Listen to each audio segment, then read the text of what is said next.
네, 안녕하세요. 이론 강의 때 배웠던 해양수산부 국립수산과학원 용식입니다. 지금부터 이론 강의 때 말씀드렸던 해역에서 해역이 안전한지 어떤지를 어떻게 실험실에서 분석하는지 그 과정을 함께 살펴보도록 하겠습니다.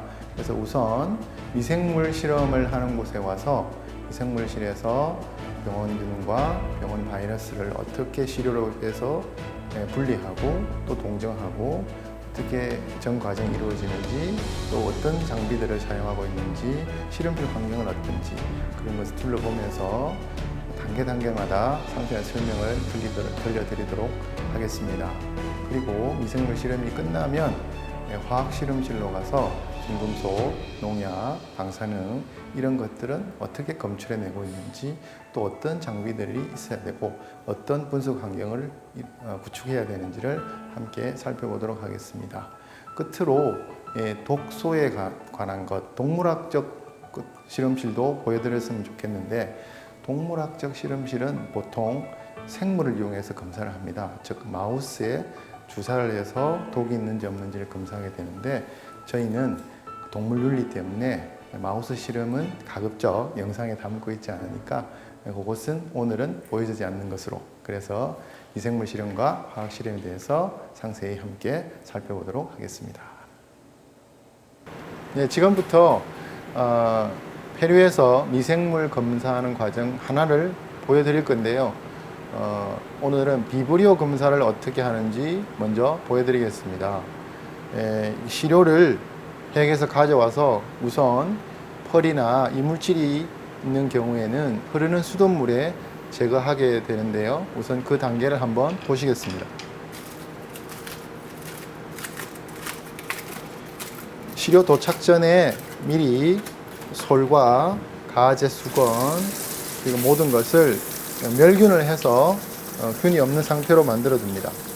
그리고 반드시 흐르는 물에 표면에 묻어 있는 이물질을 제거하고 수돗물이 빠지도록 저렇게 건조된 수건 위에 얹어서 물기를 빼게 됩니다. 실험에는 개체 차이를 줄이기 위해서 12마리 이상의 시료를 쓰게 되는데요. 오늘은 그냥 교육 자료를 보여드리기 위해서 몇 마리만 사용하도록 하겠습니다. 조금 전에 씻어온 시료입니다. 이렇게 물기가 빠진 것을 확인하고 오늘은 몇 개만 일단 보여드릴 건데요. 여기 4개는 껍질을 제거하고 여기다가 큰 비커에 담아서 비브리오 검사하는 쪽으로 가져갈 것이고요. 이 작은 2개는 가서 이 작은 비커에 넣고 나중에 바이러스 검사하는 과정으로 분리되어서 가겠습니다. 그래서 일단 탈각을 어떻게 하는지 한번 보여드리겠습니다. 역시 멸균된 면 장갑과 멸균된 칼을 이용해서 이걸 까게 되겠습니다.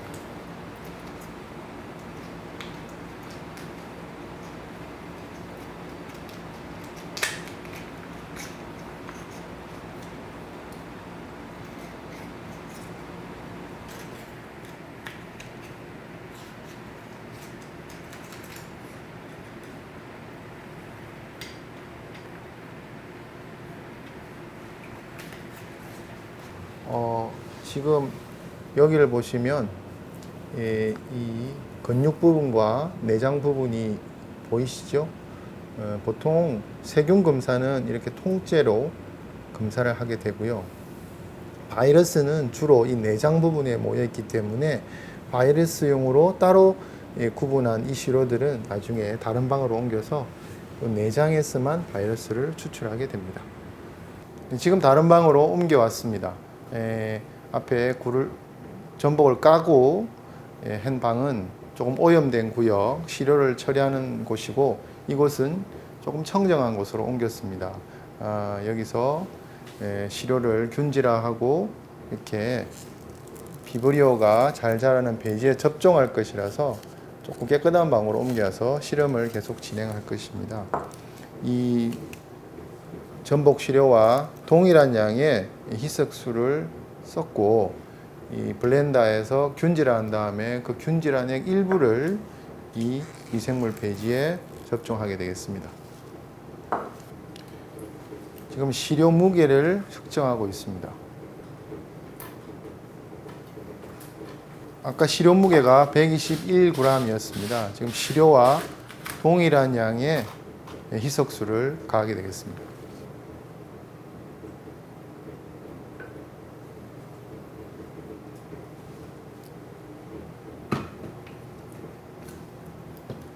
이것은 그냥 실험실에 쓰는 블렌더입니다. 분당 15,000회전까지 올라가는 모터가 달린 일종의 균질기고요. 가정집에서 사용하는 믹서기랑 유사하지만 회전 속도가 좀 빠르다, 강력한 모터가 있다는 정도 차이가 있겠습니다. 보통 미생물 실험할 때, 실을 균질할 때 많이 쓰이는 장비입니다.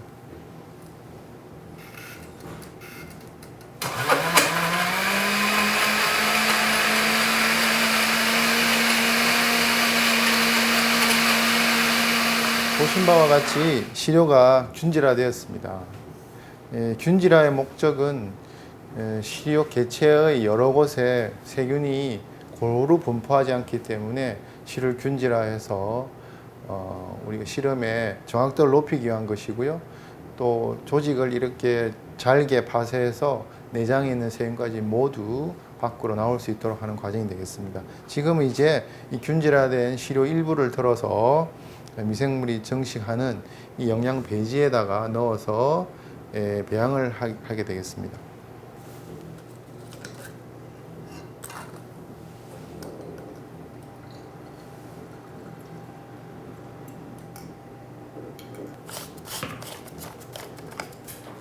이렇게 접종된 배지는 마개를 느슨하게 잠근 후에 이쪽 배양기로 옮기게 되겠습니다.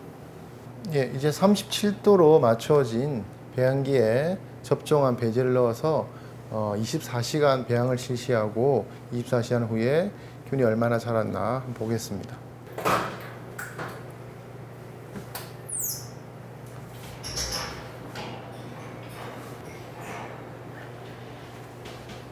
지금 37도로 맞춰진 배양기에 접종된 배지를 넣었습니다.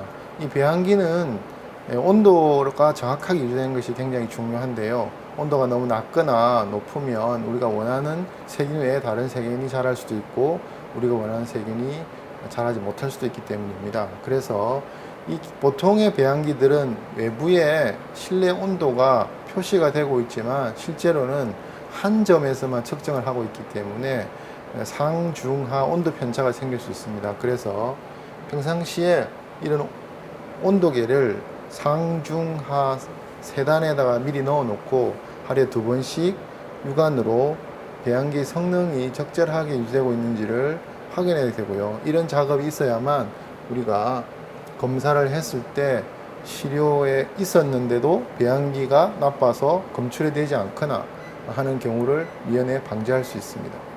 이제 배양된 배지를 가져오겠습니다. 처음 접종했을 때하고는 다르게 미생물이 자라서 색깔이 이제 이렇게 노랗게 변했습니다.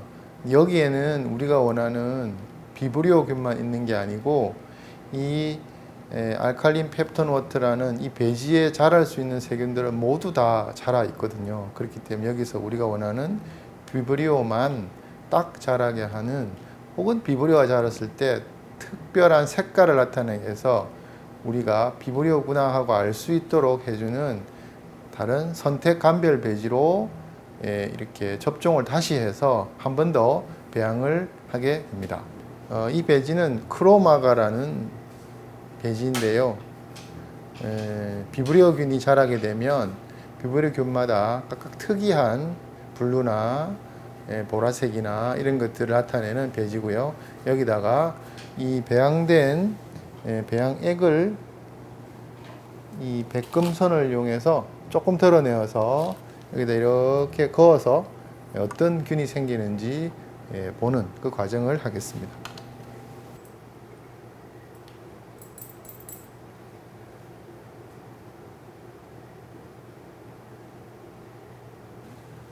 이렇게 지금 눈에 보이지 않지만 여기다가 이렇게 1차 배양된 균액을 백금이로 이렇게 접종을 했습니다. 그리고 똑같이 저 배양기에 넣고 또 24시간 배양을 하게 되고요. 배양을 하게 되면 이런 결과물을 얻을 수 있습니다. 아까 백금이가 지나갔던 자리마다 균들이 자라서 여러 가지 색깔을 나타내고 있고요. 이 배지에는 발색제 일종의 시약이 들어있어서 색깔을 나타내는 이렇게 블루 혹은 퍼플, 보라색이나 파란색 혹은 노란색을 나타내게 되고요. 비브리오의 종류에 따라서 각기 다른 색을 나타내기 때문에 여기에 있는 다른 모양, 다른 색깔의 콜로니, 즉 집락을 우리가 또 따내어서 한 번 더 실험을 하게 됩니다. 아까와 마찬가지로 이러한 백금이를 가지고 우리가 만약에 보라색을 원하면 보라색만 이렇게 따내어서 다른 배지로 또 옮기게 됩니다. 이런 과정을 순수분리라고 하는데요. 섞여 있는 여러 가지 미생물 중에서 형태를 보고 우리가 원하는 미생물만 이렇게 찍어내어서 또 다른 영양 배지에다가 한 번 더 또 그어서 배양을 하게 됩니다. 그렇게 되면 우리가 원하는 특정한 균만 얻어지는 것이죠. 그렇게 되면 이렇게 섞여 있지 않는 하나의 균만 분리하게 됩니다.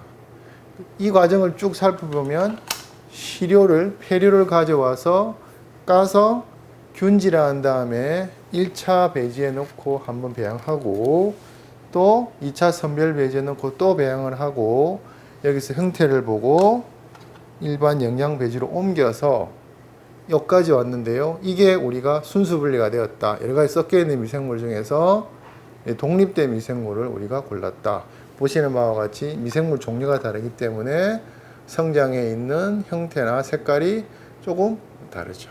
그리고 이제는 우리가 비브리오 균이라고 추정되는 균을 이렇게 분리를 했는데요.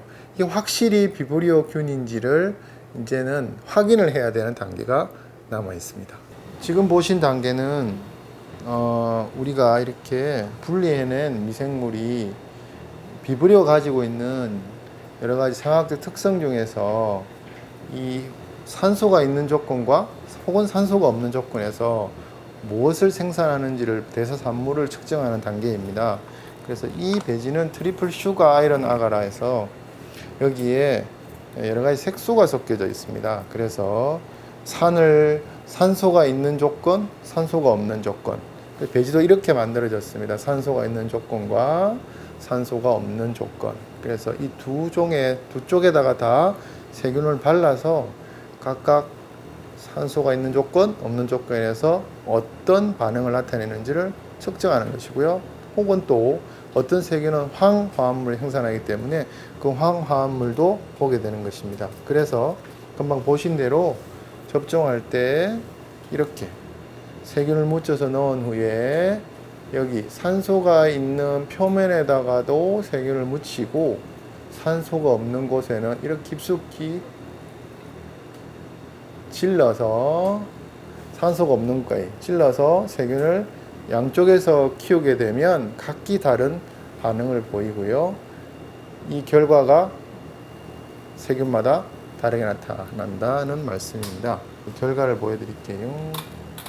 그래서 배양을 하게 되면 이와 같이 미생물마다 각기 다른 색깔을 나타내는데요. 그래서 산이 생기면 노란색, 알칼리가 생기면 빨간색, 황화합물을 만들면 검정색으로 보입니다. 그래서 이건 다 비브리오인가 보네요. 이런 것들이 반응이 나타나죠. 산소가 있을 때와 없을 때가 확연히 다르다는 것을 알 수 있습니다. 같은 균이지만, 그리고 이것은 검게 황화합물. 그래서 여기서 만약에 이런 반응을 나타내면 이거는 비브리오에 가깝다 이렇게 보고 저희가 또 다른 추가 실험을 하게 됩니다. 이제 또 다른 방으로 옮겨 왔습니다. 이 방은 앞에서 시료를 전처리하고 전배양을 하고 일반 특성을 파악한 후에 이제 본격적인 동정을 하는 곳으로 왔습니다. 미생물 동정이란 모르는 미생물의 특성을 파악해서 우리가 알려져 있는 미생물과 비교한 후에 어떤 미생물에 가까운지를 알아내는 과정이고요. 쉽게 말해서 미생물이 이름이 뭔지를 알아내는 과정입니다. 그래서 영어로도 identification 이렇게 부릅니다. 과거에는 앞에 보셨던 그런 생화학 반응을 20가지에서 30가지 추가로 수행을 하고 그 동정 작업을 진행했는데요. 시간이 너무 많이 걸리고 정확도도 떨어져서 최근에는 여기 보시는 것과 같은 자동 동정 장비를 흔히 이용하고 있습니다. 자동 동정 장비에는 바이텍과 같은 비오메리아에서 나온 바이텍과 같은 생화학 반응을 작은 키트 안에서 20가지를 수행해서 리딩하는 그런 방식도 있고요. 최근에는 미생물이 가지고 있는 지방산 조성을 알아내어서 동정하는 방법이 있습니다.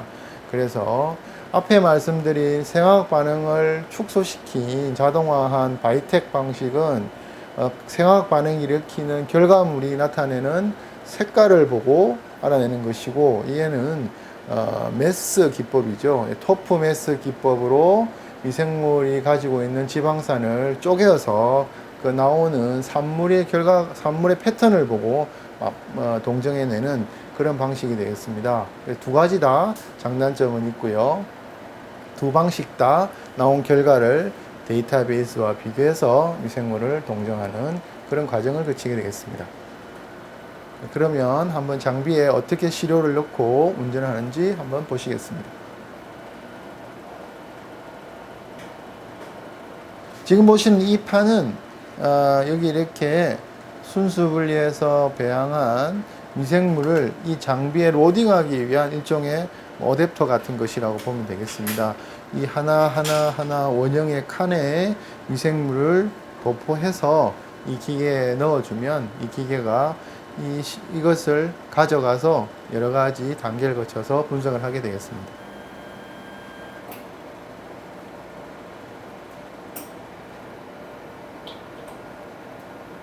금방 시료를 어댑터를 통해서 기계에 넣었고요.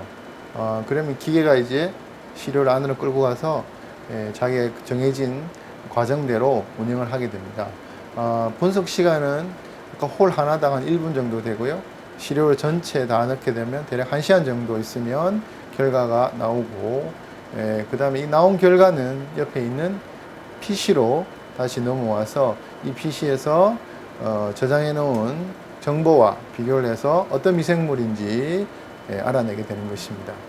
아까 이와 비슷한 플레이트에 이 원형 하나하나마다 시료를 넣을 수 있는데요. 몇 개를 넣고 저희가 이 기계에 넣고 분석을 해봤습니다.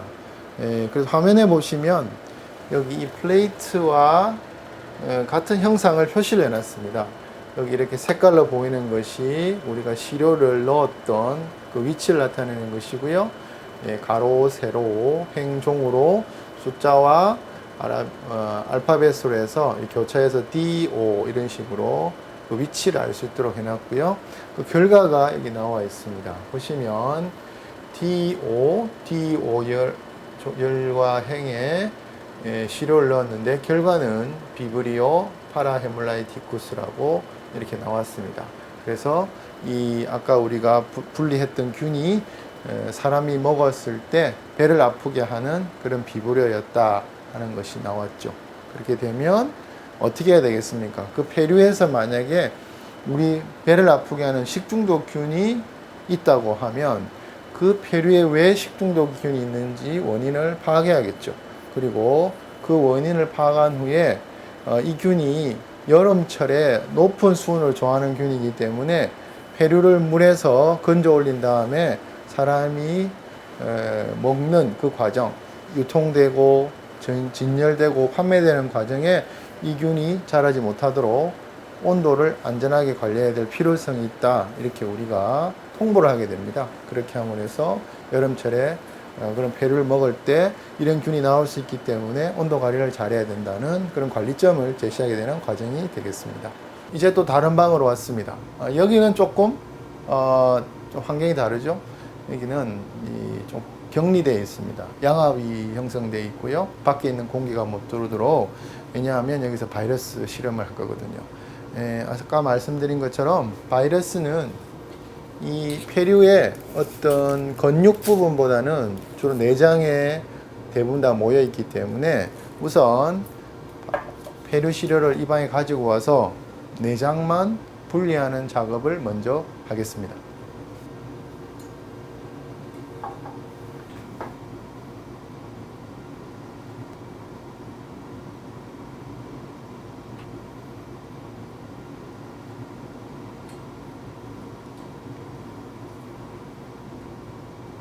예, 이렇게 내장을 분리해서 작은 튜브에 옮겼습니다.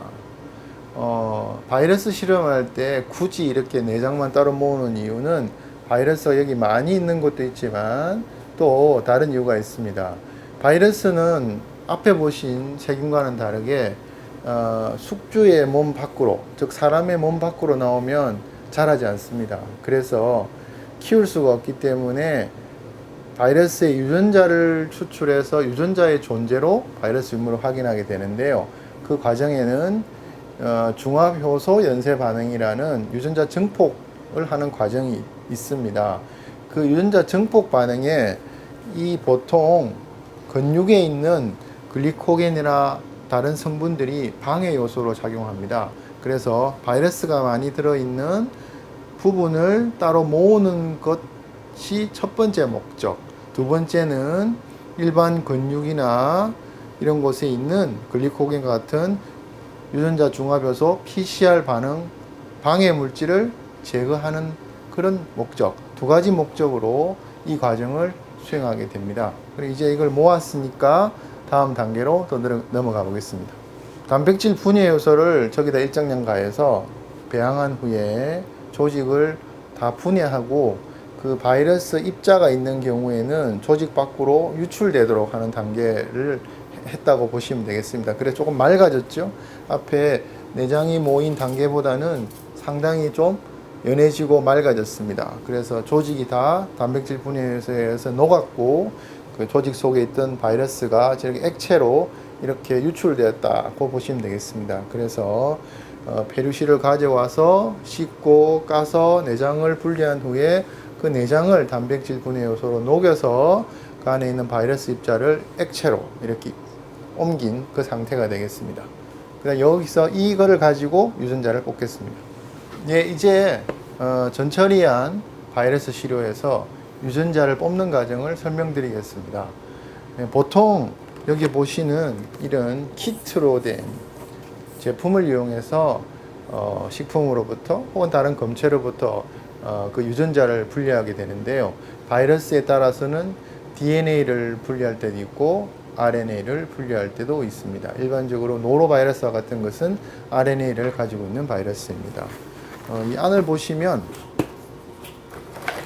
이렇게 설명서가 있고요. 제조자가 나온 지침이 있습니다. 어떻게 사용하라는. 그리고 이 안에는 많은 여러 가지 튜브가 들어있고요.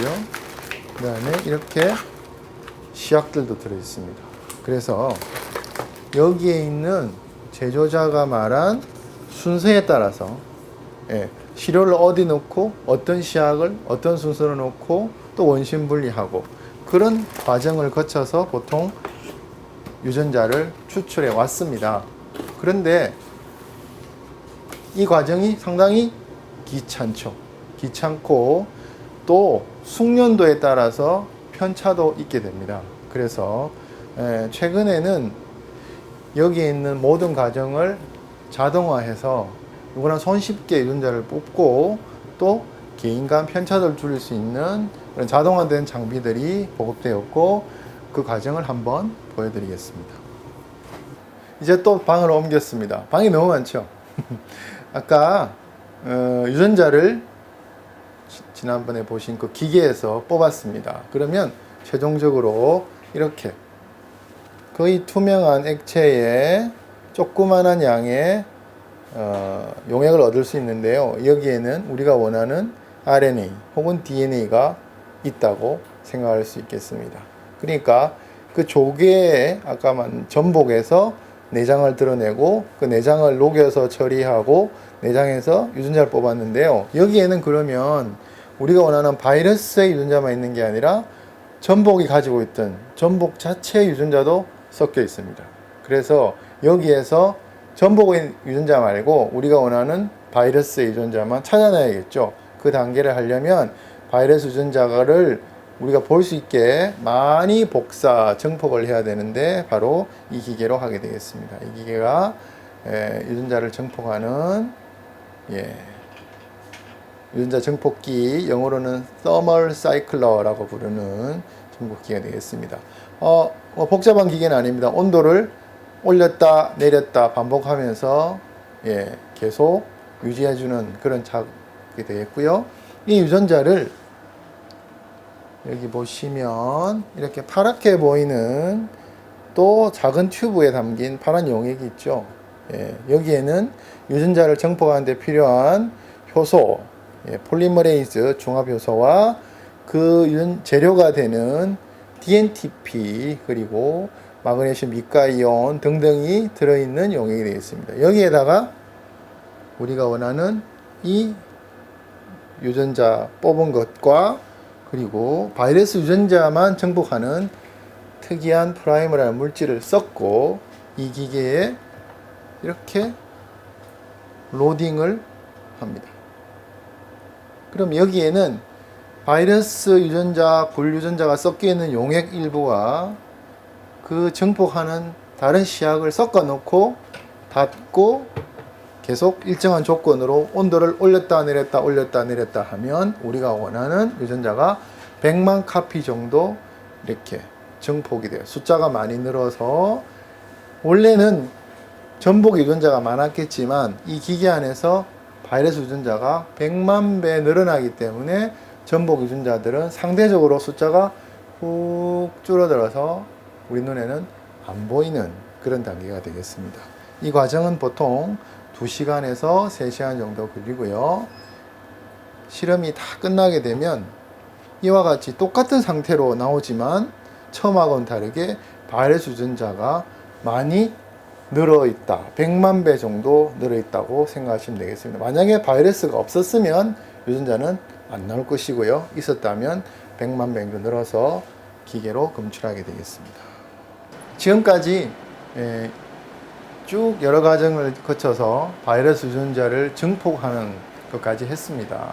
이제는 바이러스 유전자가 있는지 없는지 확인을 해야겠죠. 그 확인하는 과정인데요. 보통 전기영동 일렉트로포리시스라는 과정을 거치게 됩니다. 그래서 여러 가지 유전자가 섞여 있는데 겔 속에 넣어서 그 크기에 따라서 전기를 흘려서 쭉 이렇게 분리시키는 과정으로 확인하게 되는데요. 옛날에는 이런 전기영동 장치를 썼습니다. 여기가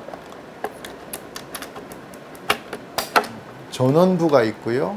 여기가 실제로 겔을 넣고 전기를 흘려서 밴드를 분리하던 그런 곳입니다. 여기다가 바파 용액을 넣고 젤리와 같이 생긴 겔을 넣고 거기다가 증폭한 유전자를 넣은 다음에 전기를 연결해서 1시간 정도 두면 밴드의 사이즈 따라서 쭉 진행되면서 마지막에 눈으로 사진을 찍어서 볼 수 있었는데요. 굉장히 골치 아픈 놈이었습니다. 왜냐하면 일정하게 가주면 좋은데 조금 오래 쓰다 보면 스마일도 생기고요. 어떤 건 빨리 가고 어떤 건 늦게 가고 삐뚤하게 가기도 하고 그래서 굉장히 정확도가 떨어졌죠. 그래서 굉장히 일을 하는 사람들이 애를 먹었던 단계예요. 전기영동 단계. 하지만 최근에는 이를 좀 개선한 자동화 장비가 소개되었고 저희 실험실에도 하나 도입이 되어 있습니다. 원리는 같지만 이거보다 훨씬 더 고감도이고 PC를 연결해서 소프트웨어로 제어되기 때문에 약간 삐뚤어짐까지 다 잡아주는 그런 게 되겠고요. 여시면 뭐 크게 다른 것은 없습니다. 그렇게 증폭된 유전자를 담은 아까 보셨던 프로덕트를 여기다가 넣어주면 됩니다.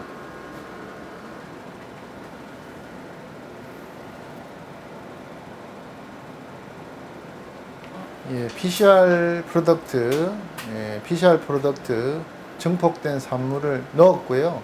이제 소프트웨어에서 필요한 설정을 한 후에 런을 시키면 이 장비가 증폭된 유전자를 끌고 들어가서 안에 장착되어 있는 개를 통해서 전경동을 실시하고 우리에게는 결과를 보여주게 됩니다. 한번 그러면 결과를 보실까요?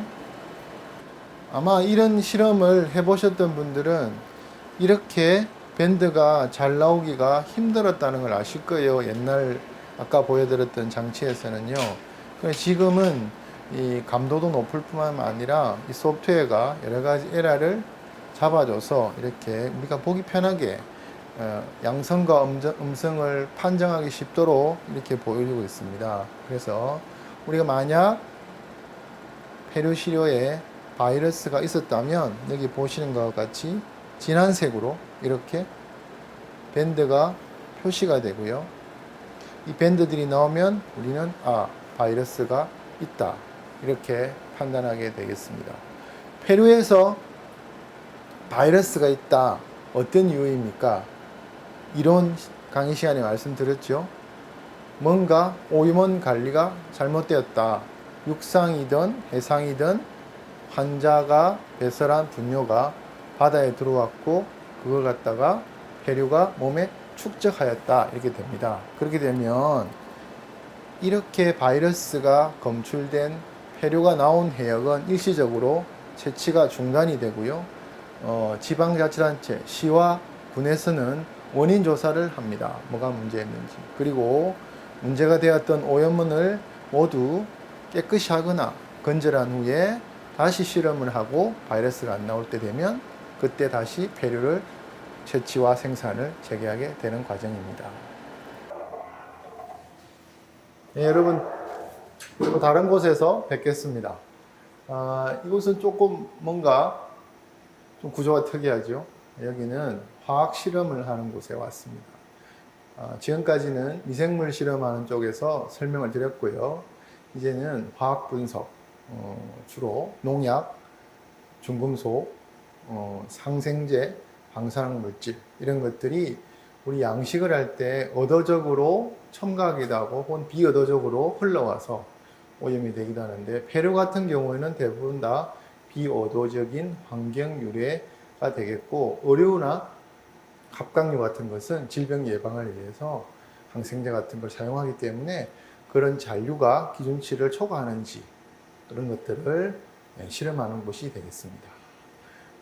여기는 이렇게 장비의 목적에 따라서 각기 다른 방에 배치되어 있습니다. ISO 규격에 따르면 같은 장비라도 다른 분석하는 시료가 다르거나 조건이 다른 경우에는 물리적으로 격리할 것을 권고하고 있습니다. 그래서 이 분석실은 ISO 기준에 따라서 물리적인 격리가 되어 있고 위에 냉난방도 독립적으로 이루어져서 서로 퓨움이 섞이지 않도록 그렇게 되어 있습니다. 먼저 첫 번째 방을 한번 보실까요? 이 방에는 LC 매스, LC 텐덤 매스가 있는 방이고요. 이 방에 있는 장비는 동물용 항생제를 분석하고 있습니다. 이제 우리가 축산업 같은 경우에 동물을 빨리 키우고 또 병에 안 걸리게 하기 위해서 여러 가지 항생제를 쓰고 있는데요.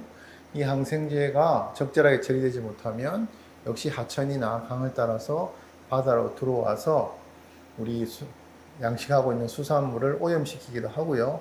또 수산업 자체도 물고기를 키울 때 질병 예방을 위해서 항생제를 쓰는 경우가 있기 때문에 그런 것들이 또 다 소비되지 못하고 배출되는 경우에는 또 폐류나 해조류나 기타 그런 수산물들을 오염시키고 있기 때문에 그런 것들을 조사하는 방이 되겠습니다. 특히 EU 같은 경우에는 항생제 잔류 기준이나 이런 것들이 굉장히 엄격하기 때문에 EU 수출을 위해서는 사전에 조사를 하는 것이 바람직합니다.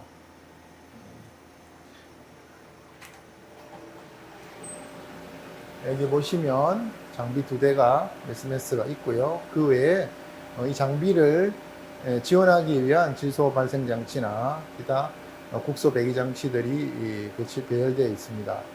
이곳은 늘상 사람은 근무하지 않고요. 시료를 가져와서 기계 로딩할 때, 그리고 마지막에 결과를 체크할 때만 사람이 들어오고, 평상시에는 이렇게 항온항습 상태로 비어 있습니다.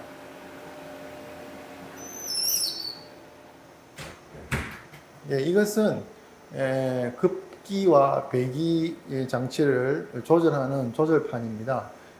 여기에 방마다 시료 분석함에 따라서 여러 가지 퓨움들이 생겨서 공기가 오염될 수 있는데요.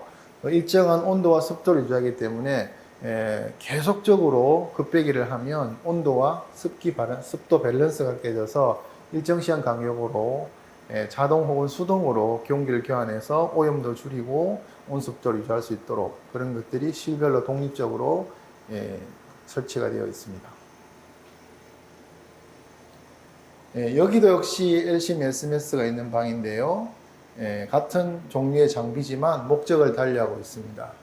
앞에 첫 번째 방은 항생제를 분석했고, 여기에서는 페루독소를 분석합니다. 이론 강의 때 미생물과 더불어서 또 페루독소도 중요한 페루의 위의 독소라고 했지 않습니까? 과거에는 마우스를 이용한 시험을 많이 했지만 동물윤리와 여러 가지 복지에 대한 저항이 많아서 최근에는 이 기기 분석 쪽으로 많이 돌아서고 있는 분위기고요. 저희도 역시 일부는 이렇게 기기 분석을 통해서 페루독소를 분석하고 있습니다. 또한 이 방에는 GC, ECD 다른 검출기도 달려 있는데요. 여기는 메칠 수온이나 농약도 분석하는 목적으로 장비가 구성되어 있습니다. 그래서 역시 같은 장비지만 다른 방에 이렇게 분리되어 있습니다. 여기는요, 안전 장비가 하나 있습니다. 아이 샤워입니다. 눈을 씻는. 여기에는 여러 가지 시약이나 버퍼나 이런 것들을 쓰고 있기 때문에 혹시 취급하다 눈에 튀는 경우에 적시 세안하기 위해서 위상용 물통을 갖다 놓은 거죠. 이거를 당기면 이렇게 샤워가 돼서 눈을 씻을 수 있도록 하는 이런 안전장치가 하나 되어 있습니다. 이것도 역시 ISO에서 요구하는 규격이 되겠습니다. 여기가 계속 ISO 이렇게 제가 언급을 했는데요. ISO는 EU에서 요구하는 국제 수준입니다. 그래서 우리가 결국 이 중금속 같은 화학 잔류 물질은 미국보다도 EU가 훨씬 엄격하기 때문에 그 기준이 부합되도록 이렇게 준비를 하고 그 사람들과 동등한 수준으로 분석을 해내고 있고요. 또 한 3년에 한 번, 5년에 한 번 EU 보건총구에서 실제 와서 잘 되고 있는지 둘러보기도 합니다. 이제 마지막 방입니다. 여기 방사능 물질 경고가 보이시죠? 여기에는 방사능 분석기가 있습니다. 감마 레이, 레디오 뉴클레라이드, 감마 핵종을 분석하는데요. 과거에는 이 방사능 분석 장비가 저에게 없었습니다. 잘 아시겠지만 일본에서 쓰나미 이후에 후쿠시마 원전이 손상되는 사고가 있었고, 우리가 일본하고 가까운 곳에 있다 보니까 혹시 바닷물을 통해서 방사능 물질이 우리 연건의 수산물도 오염시키지 않을까 하는 국민들의 우려가 있어서 저희가 방사능 분석기를 도입을 했고, 지금 현재 연간 조사를 하고 있습니다. 우리 근처에 있는 양식되는 수산물뿐만 아니라 멀리 근해에 있는 것까지 가져와서 주기적으로 어류, 각각류, 폐류에 대해서 방사능 감마선 핵종을 분석하고 있습니다. 현재까지는 안전한 수준인 것으로 확인되고 있습니다. 한번 들어가 보실까요? 이게 바로 방사능 분석기입니다. 뭐 다른 기계와 같이 시료를 넣는 큰 통이 있고 이렇게 PC가 있는 그런 것인데요. 과거에는 방사능 분석이 굉장히 어려웠습니다. 시료를 한 가마니 정도 엄청 많은 양의 시료를 가져와서 태운 후에 그 젤을 가지고 실험을 했기 때문에 굉장히 힘들었는데요. 최근에는 그냥 시료를 갈아서 통에 한 1kg 정도 담고 여기 넣어두면 그 다음날 결과가 나오는 그렇게 좀 간편해졌습니다. 그래서 이 장비를 저희도 가지고 있고 또 다른 검사소도 가지고 있어서 정밀하게 분석을 하고 있습니다. 뭐 외국에서 특별히 방사능 분석을 요구한 것은 아니지만 국내 우리나라 국민들의 그런 우려가 커서 저희가 장비를 도입해서 이것도 겸해서 분석을 하고 있습니다. 지금 화학 분석실을 돌아봤는데요. 화학 분석실에는 이렇게 많은 장비와 또 시설이 필요합니다. 과거에는 저희가 그냥 일반적인 실험실에 장비를 오밀조밀하게 배치해서 여러 가지를 했었는데요. 최근에 EU의 어떤 EU가 강력한 규정을 만들어서 저희에게 요구함에 따라서 이런 시설 투자가 있었습니다. 아마 개도국 같은 경우에도 이런 시설을 갑자기 도입을 하고 이런 장비를 도입하는 것은 무리가 있겠지만 그냥 일반적인 실험실에 오밀조밀 몇 가지 장비를 놓고서라도 잔류 물질을 분석하고 그런 기법들을 축적하는 것이 필요할 것으로 보입니다. 이런 장비만 산다고 해서 화학 분석은 되지 않습니다. 여러분들이 다루는 시료에 맞는 전처리법도 개발해야 되고 또 필요한 경우에는 외국에 가서 기술 연수를 해야 되기 때문에 예산을 모아서 장비도 하나씩 마련하고 그런 기술도 축적해야만 가능한 실험이라고 봅니다. 앞에 미생물 실험도 여러 가지 최신 장비를 많이 보여드렸지만 제가 반복해서 말씀드린 것 중에 하나가 옛날에는 사람이 일일이 다 했다가 지금은 자동화되었다 이렇게 설명드리지 않았습니까? 예산이 없을 때, 돈이 없을 때는 저희도 다 손으로 했었고요. 수작업을 했습니다. 다만 지금 자동화됐을 뿐이죠. 그래서 미생물 실험 같은 경우에는 수작업을 통해서 간단한 분석실에서 가능하고 어려운 것이 없으나 화학 분석 같은 경우는 일단 고가의 장비가 많이 들어가기 때문에 차근차근 급한 것부터 하나씩 해결해 나간다면 안전한 양식 수확물 생산하는데 큰 기틀이 되리라고 생각합니다. 오늘 긴 시간 여러분 감사했습니다.